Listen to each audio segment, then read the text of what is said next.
Bonjour, petit tutoriel Casio Collège pour apprendre à déterminer les caractéristiques statistiques à l'aide de la calculatrice. On verra ici deux exemples. Un premier exemple où on a une série où il n'y a pas d'effectif, donc pour chaque valeur on attribue l'effectif 1, donc les valeurs brutes.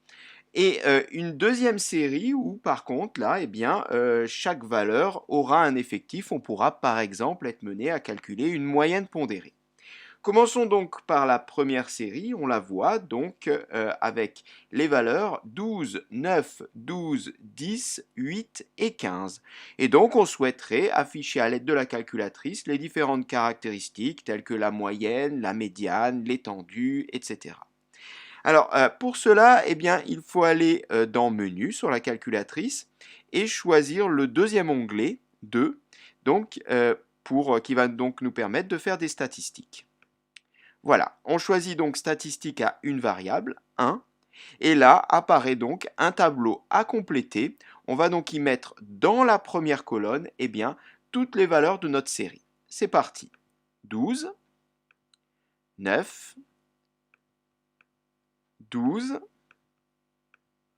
10, 8 et 15. Voilà. Alors, dans la deuxième colonne, celle des effectifs, bien sûr, on laisse 1, puisqu'on l'a dit, pour l'instant, on n'attribue pas d'effectifs à nos valeurs, elles n'apparaissent qu'une seule fois. On peut vérifier donc que tout a été bien saisi en parcourant donc la première colonne. Quand ceci est fini, bien pour afficher les valeurs, c'est très simple, on va dans Options ici, et donc calcul à une variable, donc 3, et apparaît directement toutes les caractéristiques dont on peut avoir besoin. Alors il faut faire le tri, il y en a beaucoup. X bar, bien c'est la moyenne. Ensuite, il faut descendre. On a ici n, c'est le nombre de valeurs, on en a saisi 6. La valeur minimum. La médiane ici, 11.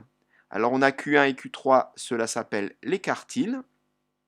Et la valeur maximum ici, donc de 15. Voilà, on peut remonter si on veut revoir donc toutes ces valeurs.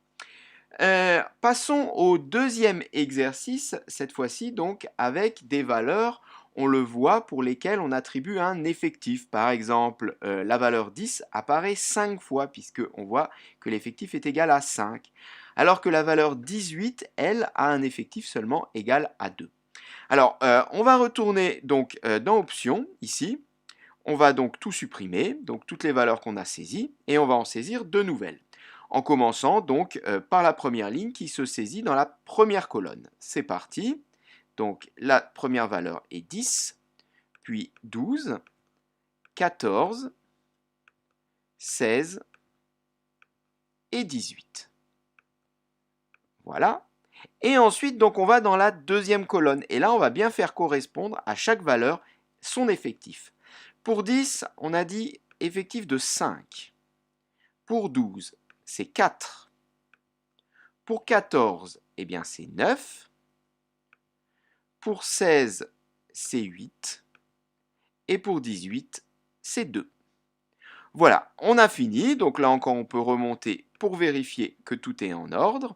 Notre tableau est bien saisi. On retourne comme précédemment dans Options, Calcul à une variable, troisième onglet.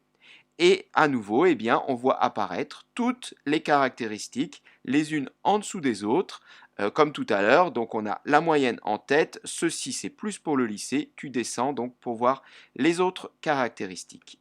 Voilà, cette séquence est terminée.